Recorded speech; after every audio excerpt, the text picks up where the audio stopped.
I'm on Facebook Marketplace doom scrolling when I see a post that says board games. I click on it, I see a few unusual titles. A few days later, I collect the games. So let's see what I got. Did I get anything good? So I've just got back from picking up this huge haul of games. There's the first box of games there. Loads of stuff in there, as you can see. That's one bag. This is Puerto Rico. This is a legendary game. I'm hoping it's in English, but who knows? Let's have a look. Okay, that is definitely in English. This is a legendary game. It has been reprinted because it's a little controversial nowadays, but it has something like a 7.7 rating. So I'm just going to have a quick look and hope it's all there. Oh wow, yeah. And in fact, this looks very much like Merchants and Marauders, the board. Ooh, look at all these lovely wooden playing pieces. The governor starts around, the craftsman. I mean, that, I'm very happy. This is Machiavelli by Bruno Furtadi. Well, you tell me in the comments how to pronounce it. But this may look familiar to you because to people who are used to seeing it, it is indeed Citadels. This one, though, does seem to be in a different language. Oh, this appears to be, what was that? This appears to be printed English rules, perhaps. Fantastic, it is indeed the printed English rules. And we've got a nice version of Citadels. Oh, I assume that's being used as the crown, I'm not sure. Oh, lovely chips. I mean, that looks like that would be complete. I need to check it through. But that is, yeah, slightly different version of Citadels. Some lovely art there. Oh, that's cool. So I'm very excited to see that. And saw, I have no idea what this is. Again, tell me in the comments, as everyone says, if you know what this is. 1978 this is. So let's have a little look here. Ooh. Absolutely no idea what this is. And this is what's so exciting about a random board game haul, because, I mean, I've no idea. This is just a massive set of Chinese checkers, which I played years ago. Again, that's quite a nice set of Chinese checkers there. Now, this one was really unusual to me. This is why I'm sort of more into some of the vintage board game scene, because this, no idea, but how cool is that box? That is awesome. And it's Ravensburger again, which is obviously a sign of quality. I mean, I love the artwork on that. I mean, that guy is definitely up to no good. And I mean, who's that guy? Age range 6 to 99. This is a strategic game, classic strategic game, which looks pretty cool to me. I've never played. Again, some lovely wooden pieces, the discs. But yes, there you are. A new exciting game for 2 to 4 players from 6 to 66 or more. This is a game with an unusual fascination for players of all ages, simple enough for children to play, but full of excitement up to the very end, and with no danger of the interest waning, since the result depends on at least as much on the fantasy and skill of the players as on luck in dicing. I mean, no danger of interest waning. That is quite the claim, isn't it? This is, oh, that's very cool, isn't it? I mean, that's in spectacular condition. And well, it just looks very cool. 1974, designed by Otto Meyer. I don't know if he's the illustrator or the designer, but I look forward to researching and learning more about these games. Obviously, if you played any of these games, let me know in the comments. There we go. Caro. So this is a strategic game. Again, it had a Spiel, Stefan Spiel on it. And when I looked at this listing, I just thought, I've not seen half of these games in the wild. So Caro is a strategic game. This is 2005, actually, by Stefan Spiel. This actually looks older than I thought it actually was. But yeah, this is obviously need to translate the rules, but this is quite a well-known game, and this looks like a fun strategic game to play. And as I said, I'm kind of on the hunt to uncover lost classics. I mean, it's just a very cool design, very, very, very minimalist. Very minimalist. I don't know sort of exactly what's going on there, but that, I mean, is a very satisfying box, suggesting something really interesting. Absolutely love the artwork on here. It's very cool. And oh, there we go. Rudy Hoffman. I have heard that name. I don't know if this is language dependent or not. Obviously, I had to take the risk, knowing that at least a few of them would be fine. So let's have a little look inside of this one. Well, again, it looks like they printed out the English rules of this one. Got them off Wikipedia in 2014. They printed them off in 2014. Cafe International is a 1989 board game created by Rudy Hoffman. Players take on the role of waiters. Their goal is to seat the customers of various nationalities with other customers from the same nationality and to keep the numbers of men and ladies at the table even. And it won the Spiel des Jahres in 1989. I've never heard of it, but it sounds fantastic. I mean, what a great concept. And again, I love unearthing games like this and hopefully giving them a new lease of life and being able to play them. This is a very cool looking board. Yeah, it needs a bit of a clean. It's a very cool looking board. Yeah, this is absolutely that peak 80s period. Very cool design. America, India,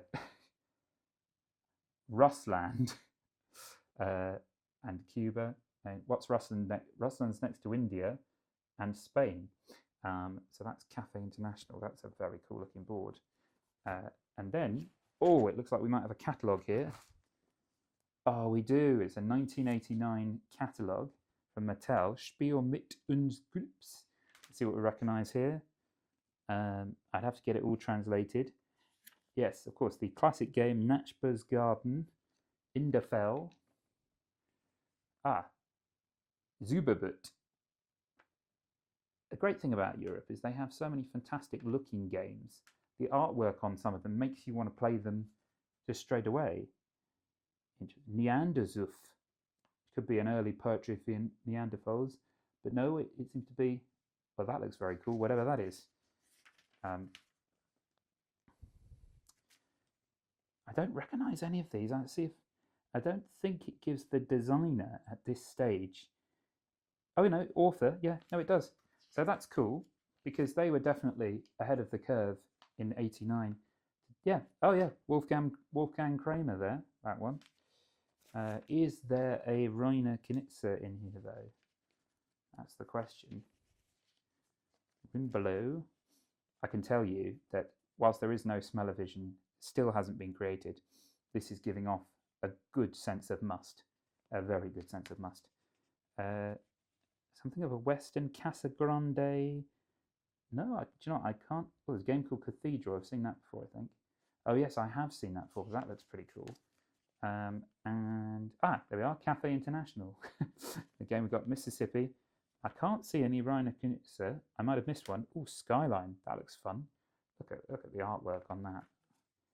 Oh, there's a game called Express It. These look like small games.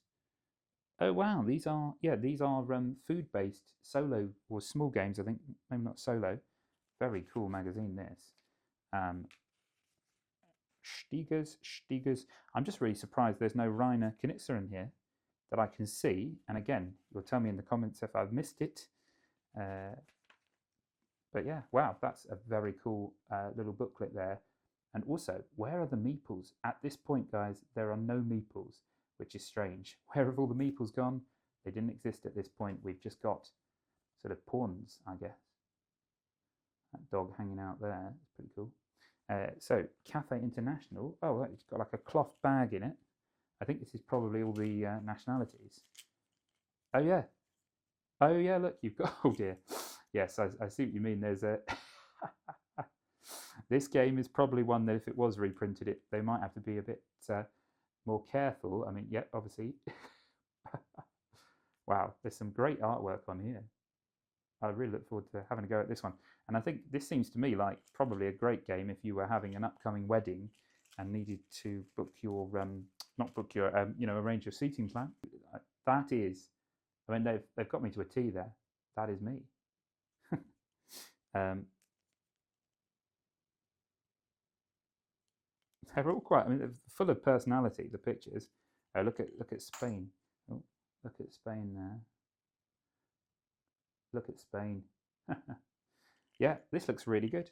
I'm actually I'm more excited to play this than I was before. It's more strategic than I realised. And we've got a Gutstenstein something. I think it's a competition. Oh no, it's a games magazine called Spielbox, and looks like a cool magazine. So that's probably a mail off to subscribe. Yes, subscribe like you should do to my socials. You could send this out and see if anyone actually sends you anything back. I suspect it's long been demolished or they've moved, but yeah, this is subscribe, so subscribe. So we've got a few more left. There's one that's completely fallen out. Oh dear, the coins have gone everywhere for this one, but this is Konig de Elfen. And of course I saw Amigo and thought, oh, it's Alan R. Moon. So that is, Alan R. Moon is one of the co-creators of Ticket to Ride, I believe. This looks like, oh, fantastic. This is another catalogue of Robo Rally, Heimlich & Co., which won the Spiel des Jahres in 1986. Cafe, our favourite, Cafe International there. I'm going to do some research because, look, it appears that Cafe International then became a card game. So, I mean, you tell me in the comments, is Cafe International a renowned game I had no idea about? And again, that's why I love sort of going back and learning about old games. Gargan, Schnuschfahrt, Fischer's Fritz, Der Gummies, Dingo, Dingo looks fun, Mercarmalo, Six Nymphed. So there you are, that's the first Stone Cold classic I've seen in these catalogues, and it appears to have won some award in 1994. So Six Nymphed, which is and there's another version. So that's, yeah, do you know, you can see here the design hasn't changed too much then. If it won in 94, something called Hally Galley. Oh, look, Bonanza. Yeah, so we're getting much more modern here. That appears to be, yeah, oh, Al Capone or something like that. Oh no, these are versions of Bonanza. Yeah. And Bonanza won in 1997. Oh, that is Turn the Tide, Land Unter. I love Turn the Tide. This is a fantastic game. Really, everyone always gets involved once they get used to it. It's a bit strange, but you reveal your cards and try and get the lowest amount, so you kind of fly under the radar, or you get the highest amount so that you can choose to take the lower card so that you as a sheep aren't drowning. It does make sense. And actually, I can see it won the Spiel des Jahres in 2001. Land Unter. I've got the Spanish version. It's a great game. Pirate Boot. Histoire Animal. Guess it. Yeah. A game just simply called Rage. That looks interesting. Space Beans. Pinocchio. Wizard. This is another classic. It has the absolute bonkers artwork. If you can see there, it has mad artwork that all fits together. Something called Kiss. And there's the game that we're looking at now, Elfenland and King de Elfen. Yeah, that's a very cool catalogue, and they didn't have many distributors even then. Look, I mean, that appears, so this game is definitely older than I thought. Oh, cool. Yeah, so this is all in German, I think. The cards don't have any language in them. I think this can be played. Oh, I've also lost a load of coins. This game is the one that unfortunately has fallen apart the most. But I think this game can be played, you know. So that is really exciting. Got sea dragons. This guy pulling a cart. You know, what I miss of some of the modern games is that this artwork is so much more expressive and fun. With a lot of games nowadays, it's sort of been a bit sort of standardized, and so you lose some of the fun elements of it. I mean, this looks like I could absolutely play this. There doesn't seem to be any language on it at all, so that's really exciting. And basically, there's a load of coins in the box there as well. So that is that. I'm going to have to tidy that up later. It doesn't actually have a year, but there you are, there's the back. So you can have a look there. Great, eh? We've got this one, which is Alan R. Moon again, Hippie Kippin. Now I did look this one up, and this seems to be relatively well rated, 2007. And again, I don't think there's any language requirements for this one, so we might be all right here. Some games they've played. Oh wow, look, a little wooden fox. That's fantastic. I like that. We'll play some of these, and we'll let you know how we get on. But I mean, this looks great fun, and it has no language on it whatsoever. So that's an absolute win-win for me. I've never heard of this one. This is called Ultramare, Merchants of Venice.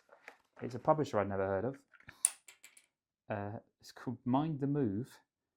I've never heard of this game. It says here, are you the best merchant of Venice? Try yourself and sail along the courses of ancient Venetians Ultramare in unknown lands of Barbaria. Look for the most precious wares and richest stocks. Exchange goods with other merchants. Load your ship and sell everything at stock markets. But before all try to escape, pirates and robbers with cleverness or strint. It's a charming voyage through time, following ancient merchants' footsteps. I mean, the blurb is fantastic there. It does make me want to play it. And whilst it has fallen apart, let's just... Yep, actually it does look very cool. Of course, when you're new to unboxings, you realise how awkward they are to do. Lovely wooden cubes.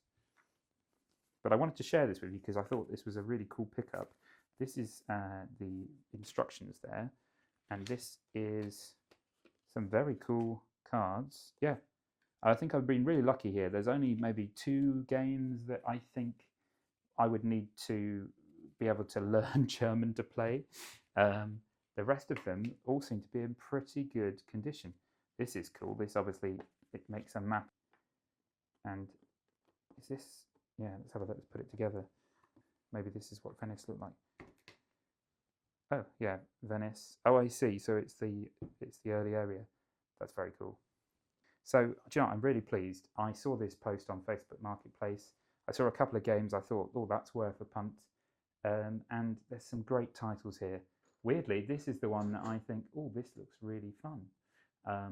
So we'll see. I'll let you know how I get on, and do let me know in the comments what you think are the best of the ones I've managed to pick up.